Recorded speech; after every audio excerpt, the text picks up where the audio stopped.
I will start. Yeah.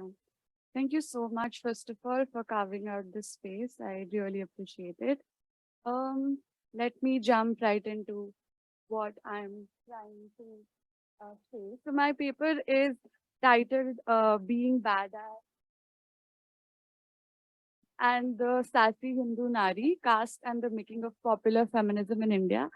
Just to locate myself, I'm a performance studies scholar at the University of Minnesota. So I'm primarily looking at popular feminism through a case study as a performance. In India, there has been a recent rise of unapologetically feminist pages, particularly on Instagram. And as people from India, we can like kind of see how this is like cool in a way because we're like, yeah, the F word has been like really like messed up to use. So just to dive right into what popular feminism is. Popular feminism, as Bennett Weiser describes, is market-based production, reproduction of a feminist politics that seems to explicitly recognize that inequality exists while stopping short of recognizing, naming, or disrupting the political economic conditions that allow that inequality to be profitable. And post-feminism, which like connects very strongly with popular feminism, is a process of undoing feminism, and it celebrates a gendered freedom in which women are free to choose what they want to become. And neoliberal feminism is this mechanism or a phenomena where it spawns a new feminist subject, one who accepts full responsibility for her well-being and self-care. So what does it mean to be performing feminism? So how can Instagram pages perform feminism? And what does it mean for non-human elements such as various kinds of digital infrastructures to perform politics? Um, performance studies scholar Richard Shiner wrote, any behavior, event, action, or thing can be studied as performance. So in sense, one could say that contemporary technological apparatuses and media provide new forms of interaction between what is usually considered to be human or machinic agency, to use Barad's terminology of post-feminist, feminist post-humanist performativity. In this sense, digital cultures are performative cultures. They condition and are shaped by techno-social processes and agencies, and they afford new possibilities for performative practices and interventions. So in this way, digital devices and infrastructures perform and they make humans perform. I am particularly looking at this page called BeBadass.in, which promises to empower women with a dose of sass. So now let's understand what is meant by this sass. To begin with this unpacking, let's understand again what it means to be badass or sassy. The use of the term badass since the 1950s has been associated with the figure of the badass nigger, in quotes, which has introduced the Black man who refuses to meekly submit to white society. Whereas the word saucy emerged as a variation on saucy from the idea that words can be zesty, sharp, or spicy.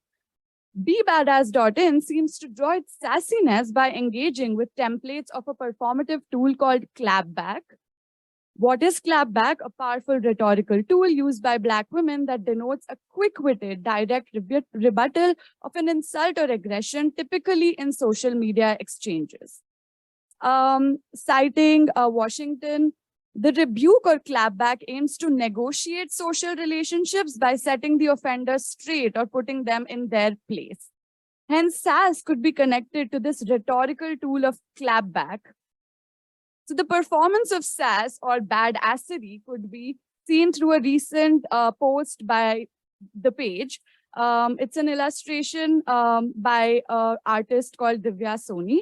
The post is a digital portrait of a young Hindu woman and can be seen as a post-feminist embodiment of Hindu femininity. Drawn against a pale green background, the woman looks towards the viewers with large cold eyes as she wears a pallu covering her head. She's not coy or shy as one would expect stereotypically from such a attire and performance. Despite an obsession with fair skin tones in India, the markedness of the brown skin color is crucial to note here. The style of wearing the pallu by covering her head, the rich fabric material, embroidery are all markers of dominant caste status. A part of her hand is visible and is saying, fuck you. And a dialogue box reads, adjust, compromise, sacrifice. That's how it works. And as a comeback, her response reads, no. Whereas the choice of browning her skin highlights the desire to be connected with the flows of the global brown girl category, the spectacular embracing of a dominant caste Hindu femininity can be seen as an embodiment, a distinct form of post-feminist sensibility marked by a gendered confidence. A similar example is this, where they say, tell us you're a Desi daughter without telling us you're a Desi daughter. And interestingly, the example they use is of Deepika Padukone's much contested Rajput woman category to show that this is the Desi daughter. Similarly, there is another post which is around, like, it's a caricature of Rekha who's saying, Desi parents will say, tumne dunya nahi dekhi, and won't let you see the dunya as well. And Rekha's saying, ah.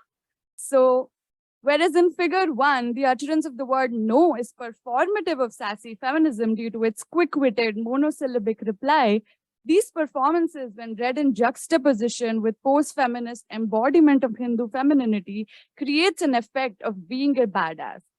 You have 3 minutes. Okay, thank you.